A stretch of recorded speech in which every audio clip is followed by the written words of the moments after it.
कल जम्मू कश्मीर से बड़ी खबर सामने आ रही है कि 27 लोगों की मौत हो गई है। 27 लोगों को आतंकवादियों ने नाम पूछ पूछ कर मारा है।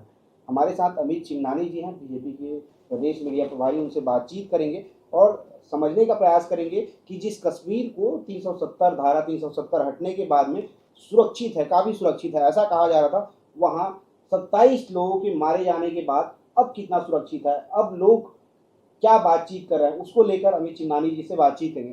पहले तो बहुत बहुत स्वागत है भैया आपका। धन्यवाद।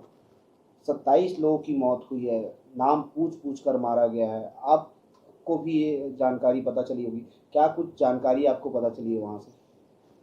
पूरा देश इस वक्त सकते में है, दुखी है, आक्रोशित है और ये जानना चाहता है कि आखिर आतंकवादियों का जो ये मरने मारने का जो सिलसिला है वो हिंदुओं के साथ ही है। आखिर उन्होंने मारने से पहले धर्म क्यों पूछा? उनकी लड़ाई किनसे है?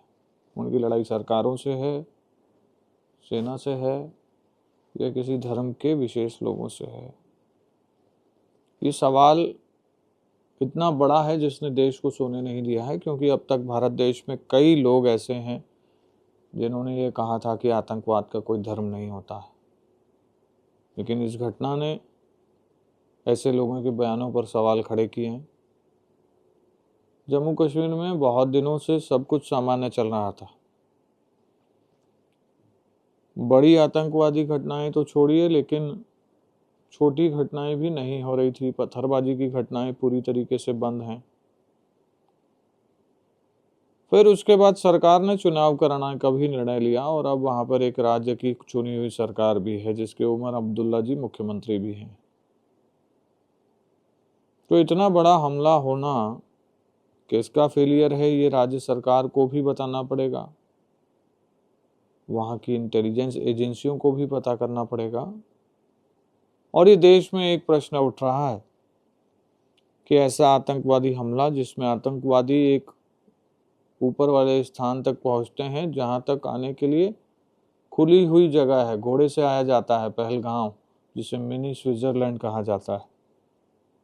वो एक ऐसा रास्ता है जो खुला हुआ रास्ता है। तो कौन से रास्ते से ये आतंकवादी आए और किसकी मदद से आए, ये प्रश्न यक्ष प्रश्न बना हुआ है।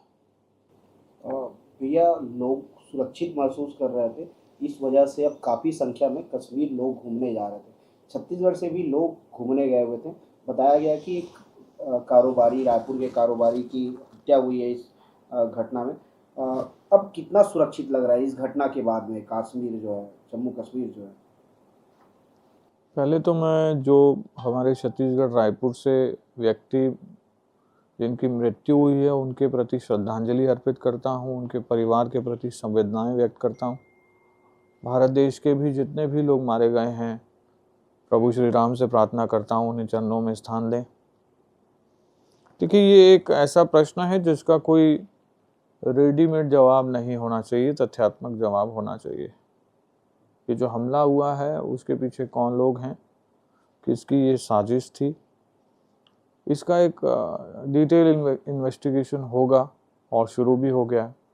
उसके बाद ही इन सब बातों का तथ्यात्मक जवाब हम दे पाएंगे। अमित भैया, बीजेपी जब से सरकार में आई है, जब से बीजेपी सरकार में आई, तब से ऐसा देखा है कि जब जब आतंकवादियों ने इस प्रकार की कोई घटना को अंजाम दिया है, तब तब उन्हें मुंह तोड़ जवाब मिला है। चाहे वो सर्जिकल स्ट्राइक हो या फिर और कोई घटना हो, हर बार बीजेपी सरकार आने के बाद में आतंकवादियों को मुंह तोड़ जवाब दे रही है।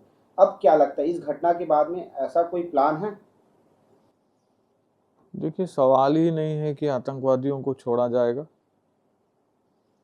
और सरकार या भाजपा के एक एक कार्यकर्ता या पूरे देश के जो राष्ट्रवादी लोग हैं उनके मन में एक अग्नि जल रही है। सभी लोग बदला चाहते हैं उन आतंकवादियों से जिन्होंने निर्दोष लोगों को उनका नाम पूछकर, और जैसा कि मीडिया में चल रहा है कि बोला गया कि कलमा पढ़ के दिखाइए, या कुछ लोगों के कपड़े उतरवाए गए, ऐसे दरिंदों से बदला लेने के लिए भारत देश बेताब है। और ऐसा लग रहा है कि जब तक वो काम नहीं होगा तब तक मन को सुकून नहीं आएगा। और ऐसा बदला होना चाहिए जिसे ये आतंकवादी और इन्हें संरक्षण देने वाले लोग अगले 100 साल तक याद रखें।